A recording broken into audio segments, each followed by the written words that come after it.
Hello दोस्तों, good morning. स्वागत है एक बार फिर से आप सभी का Mishra ji technical YouTube channel में। दोस्तों आज है 11 अक्टूबर और आज की इस वीडियो में हम लोग बात करेंगे 11 अक्टूबर 2020 के करंट अफेयर के सभी इंपॉर्टेंट क्वेश्चंस के बारे में। बहुत ही इंपॉर्टेंट होने वाली है वीडियो। पूरी वीडियो ध्यान से देखिएगा। वीडियो अगर पसंद आए तो वीडियो को लाइक और शेयर करना मत भूलिएगा। चैनल पर अगर पहली बार आए हैं तो चैनल को सब्सक्राइब कर लीजिए, बेल आइकन को प्रेस कर लीजिए, जिससे आने वाली वीडियोज़ का नोटिफिकेशन आपको मिलता रहे। अब आप दोस्तों डेली करंट अफेयर के साथ साथ डेली स्टैटिक जीके भी तैयार कर सकते हो। इसके लिए रोजाना शाम को दोस्तों डेली जीके टेस्ट की सीरीज चलाई जाती है और उस वीडियो को, उस सीरीज की सभी वीडियोज़ को आप लोग ज़रूर देखा कीजिए। वो हमारे सेकेंड चैनल यानी MZT एजुकेशन 2.0 पर अपलोड होती है और उसमें स्टैटिक जीके को बहुत ही अच्छे से एक्सप्लेन करके समझाया जाता है। तो आप लोग मॉर्निंग में डेली करंट अफेयर और इवनिंग में डेली स्टैटिक जीके का वो सीरीज डेली जीके टेस्ट जरूर लगाया करो। इससे आपका स्टैटिक जीके भी मजबूत होता चलेगा। चलिए दोस्तों, अब बात करते हैं लास्ट डे के क्वेश्चन की। लास्ट डे का हमारा पहला क्वेश्चन था, हाल ही में CBI के पूर्व निदेशक अश्वनी कुमार जी ने आत्महत्या की। ये किस राज्य के राज्यपाल रह चुके थे? तो दोस्तों इन्हें नागालैंड का राज्यपाल बनाया जा चुका है। विश्व कपास दिवस कब मनाया जाता है? तो ये मनाया जाता है 7 अक्टूबर को। इन दोनों क्वेश्चंस के बारे में जिन लोगों ने करेक्ट और डिटेल में आंसर किया था, ऐसे टॉप 15 लोगों के नाम मैं आपको वीडियो के एंड में बताऊंगा। चलिए बात करते हैं आज के दिन के हमारे पहले क्वेश्चन की। पहला क्वेश्चन है, हाल ही में DRDO ने किस एंटी रेडिएशन मिसाइल का सफलतम परीक्षण किया? तो दोस्तों DRDO यानी defence research and development organisation ने अभी हाल ही में रुद्रम फर्स्ट नामक एक एंटी रेडिएशन मिसाइल का सफलतम परीक्षण किया है। DRDO ने सुखोई 30 फाइटर जेट से, किस फाइटर जेट से? सुखोई 30 फाइटर जेट से इसका परीक्षण किया है। उसके ऊपर से इस मिसाइल को लॉन्च किया गया और इस मिसाइल ने बिल्कुल सटीक निशाना लगाया। इस मिसाइल की कुछ खूबियों के बारे में बात की जाए तो दोस्तों इस मिसाइल में एक खास तरीके का GPS लगा हुआ है। GPS यानी ग्लोबल पोजीशनिंग सिस्टम, जो कि जो टारगेट होता है उसको ढूंढने में बहुत ज़्यादा एक्सपर्ट है। साथ ही साथ ये दुश्मन के रडार को चकमा भी दे सकती है ये मिसाइल, ठीक है, जिसका नाम है रुद्रम फर्स्ट। स्पीड है इसकी 2 मैक की स्पीड, यानी कि जो स्पीड ऑफ साउंड होता है उसका जस्ट डबल। मैंने आपको उस दिन क्या बताया था कि 1 मैक से लेकर के 1.2 मैक हो तो इसका मतलब होता है कि वो स्पीड सोनिक स्पीड कहलाएगी। लेकिन 1.2 से लेकर के 5 मैक तक की स्पीड हो, 5 मैक तक की स्पीड हो, तब वो सुपरसोनिक स्पीड कहलाती है। और 5 मैक से 10 मैक तक की स्पीड हो तब वो हाइपरसोनिक स्पीड कहलाती है। तो फिलहाल ये जो मिसाइल है कौन सी हुई? ये हुई सुपरसोनिक मिसाइल। इसकी रेंज है दोस्तों 250 किलोमीटर की। क्लियर होना चाहिए बिल्कुल। अब देखिए DRDO दोस्तों पिछले 35 दिनों में 10 बैक टू बैक परीक्षण कर चुका है और अभी तक के भारत के इतिहास में ऐसा कभी नहीं हुआ है। अब इसे आप मानिए कि चाहे आगे आने वाले दिनों में युद्ध की स्थिति जैसे बन रही है, या फिर इसे ये मानिए कि चाइना को डराया जा रहा है।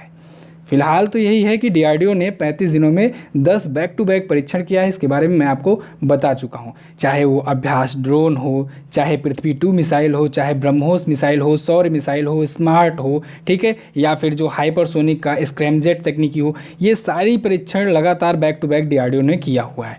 तो इन सबको भी आपको ध्यान में रखते चलना है। अगला क्वेश्चन देखते हैं, निम्न में से कौन सा दिवस 10 अक्टूबर को मनाया जाता है?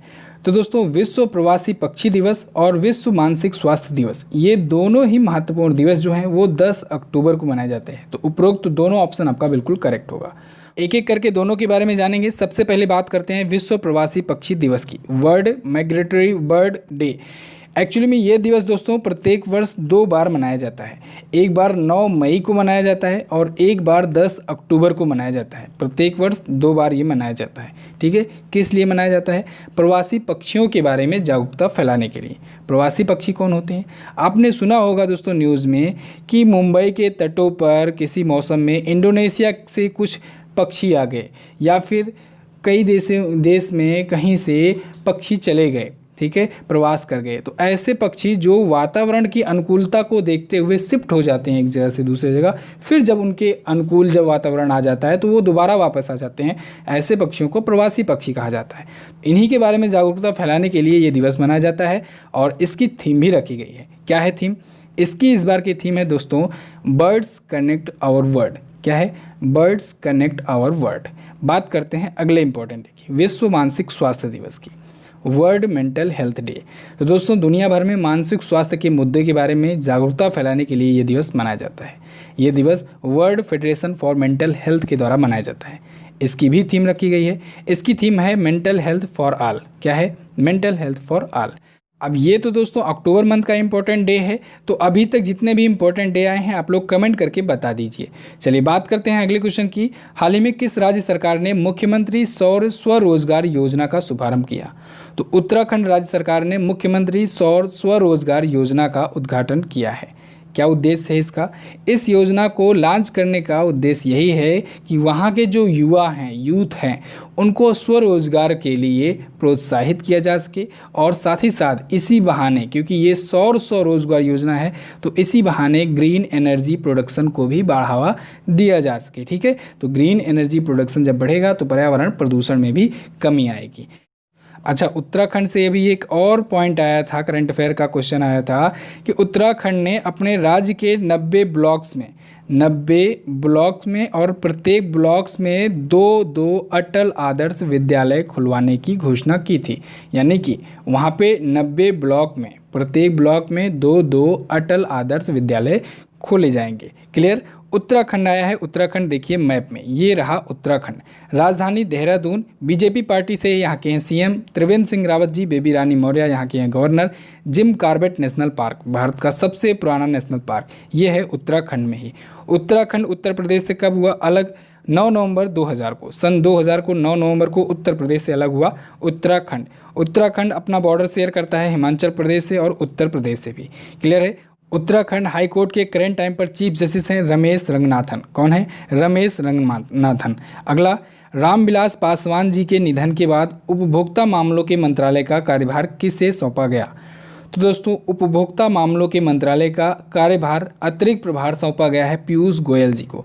केंद्रीय मंत्री हैं पीयूष गोयल जी, ये केंद्रीय रेल मंत्री और केंद्रीय वाणिज्य उद्योग मंत्री हैं वर्तमान में।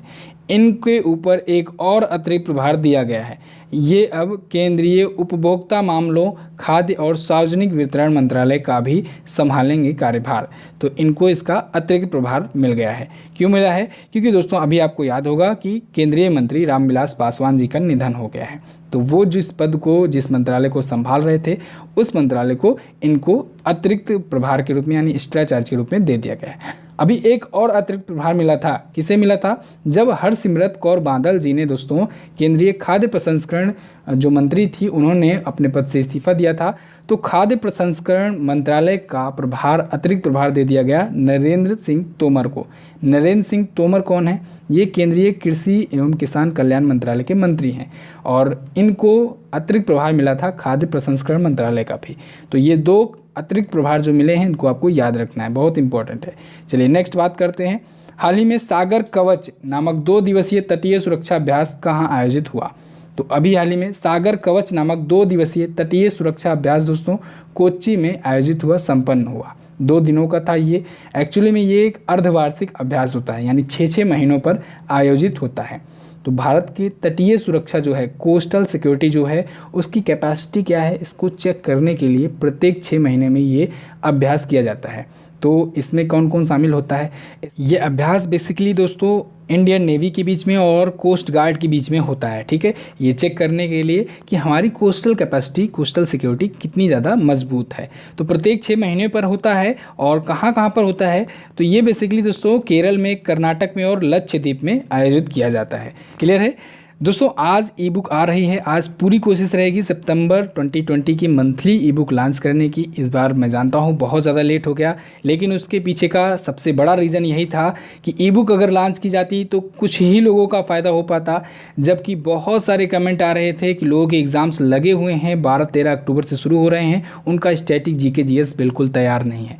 तो ऐसे में मैंने सोचा कि कुछ आप लोगों की हेल्प ऐसी कर दी जाए, स्टैटिक जीके को भी लेकर के ई बुक को कंटिन्यू किया जाए, बट धीरे धीरे किया जाए। क्योंकि ई बुक में क्या है कि मैं आपको मंथली करंट अफेयर की वीडियो, डेली करंट अफेयर की वीडियो, ये सब प्रोवाइड कर ही चुका हूँ, तो थोड़ा बहुत तो तैयार हो ही जाएगा आपको वीडियो के माध्यम से। लेकिन अगर मैं स्टैटिक जीके भी आपका तैयार करा दूंगा कुछ, तो आपको कहीं ना कहीं थोड़ा सा और स्कोर करने में मदद मिलेगी। तो इस वजह से स्टैटिक जीके की भी सीरीज चलाई गई और ई बुक लॉन्च होने में थोड़ा सा लेट हो गया। लेकिन मैं दोस्तों अगली बार से कोशिश करूँगा कि आपको ये सब चीज़ें और पहले मिल जाए। ठीक है, तो आज बहुत ज़्यादा चांसेस है कि आज शाम तक ई बुक लॉन्च हो जाए सितंबर 2020 की। मेहनत उस पर काफ़ी ज़्यादा तेज़ी से की जा रही है, क्योंकि आप समझते हो कि कंटेंट बहुत ज़्यादा रहता है, उसको टाइप करने में टाइम लगता है, टाइप करने में उसको एडजस्ट करने में टाइम लगता है, इस वजह से लेट हो जाता है। क्योंकि हमारी ई बुक बाकी प्लेटफॉर्म की तरह नहीं होती है कि क्वेश्चन और आंसर को डायरेक्टली नोट डाउन करके आपको दे दिया जाए। आपको आपके लिए पूरी ई बुक कैटेगरी वाइज टाइप की जाती है, ठीक है। ये हमारी ई बुक की खासियत है, इसी वजह से लोगों को पसंद आती है। एंड में आपको प्रैक्टिस सेट भी दिया जाता है, यानी थ्योरी पढ़ने के बाद आप उसका प्रैक्टिस सेट भी लगा सकते हो। तो ये सारे फीचर्स होते हैं। सिर्फ 15 रुपये में ई बुक होती है। बाकी लोग तो जानते ही हैं, जो लोग नए आए हैं उनके लिए बताया जा रहा है। तो आप लोग परचेज कर सकते हैं। ये बुक आज शाम तक लॉन्च हो जाएगी। चलिए बात करते हैं अगले क्वेश्चन की। हाल ही में जारी फोर्ब्स इंडिया रिच लिस्ट 2020 में लगातार 13वीं बार टॉप पर कौन रहा? तो दोस्तों मुकेश अंबानी लगातार 13वीं बार टॉप पर रहे फोर्ब्स इंडिया रिच लिस्ट 2020 में। अभी हाल ही में फोर्ब्स ने फोर्ब्स इंडिया रिच लिस्ट 2020 जारी की है, जिसमें 88.7 बिलियन डॉलर के कितना 88.7 बिलियन डॉलर की संपत्ति के साथ मुकेश अंबानी है टॉप पर।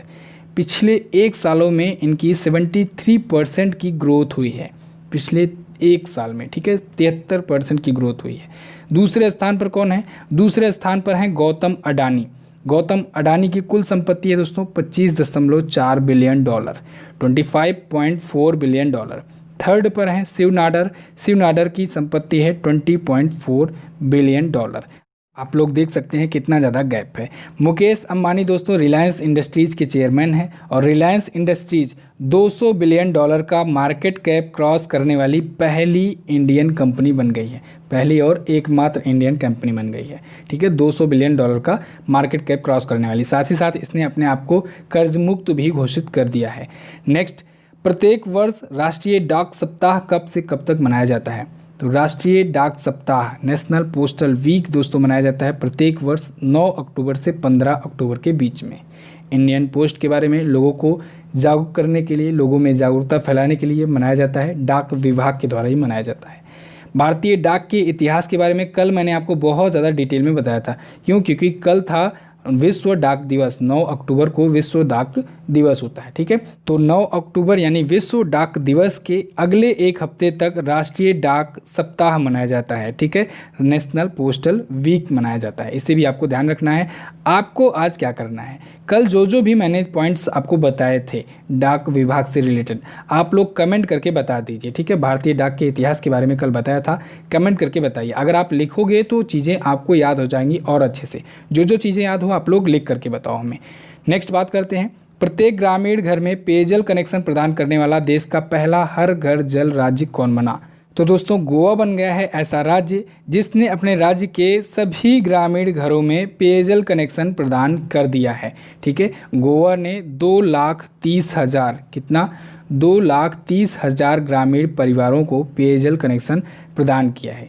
गोवा के 191 ग्राम पंचायतों में पेयजल कनेक्शन प्रोवाइड किया गया है। तो गोवा बन गया है ऐसा पहला राज्य। हालांकि गोवा एक छोटा राज्य है, लेकिन फिर भी ये उपलब्धि अपने आप में बड़ी उपलब्धि है। चलिए अब गोवा आया है, गोवा के बारे में जान लेते हैं। गोवा की राजधानी होती है पणजी।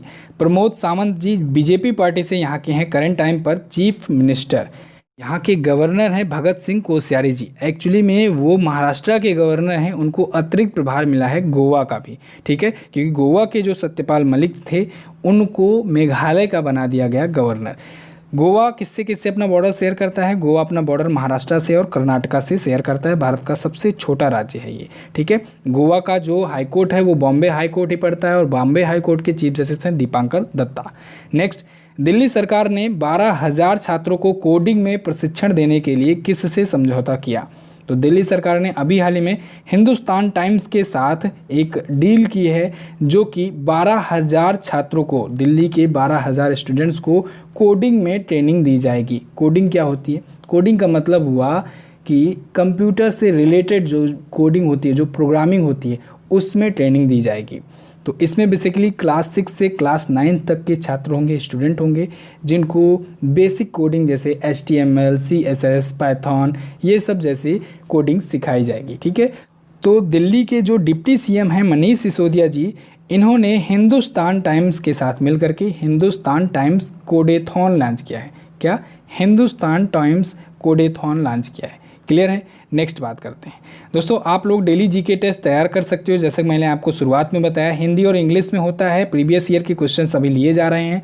अगर आप एनटीपीसी, एसएससी, सीजीएल, सीएचएसएल किसी भी वनडे एग्जाम की तैयारी कर रहे हो, दिल्ली पुलिस वगैरह, तो आपके लिए बहुत ही इंपॉर्टेंट है ये सीरीज़। आप 1-2 वीडियो देखेंगे तो समझ में आपको आ जाएगा कितनी ज़्यादा इंपॉर्टेंट है। फुल डिटेल्ड आपको बताया जाता है। तो सभी सेट की वीडियो आपको ऊपर प्लेलिस्ट में मिल जाएगी, यहाँ से भी जाकर देख सकते हैं, या फिर आप हमारे सेकंड चैनल एमजेटी एजुकेशन पर जाकर के देख सकते हैं।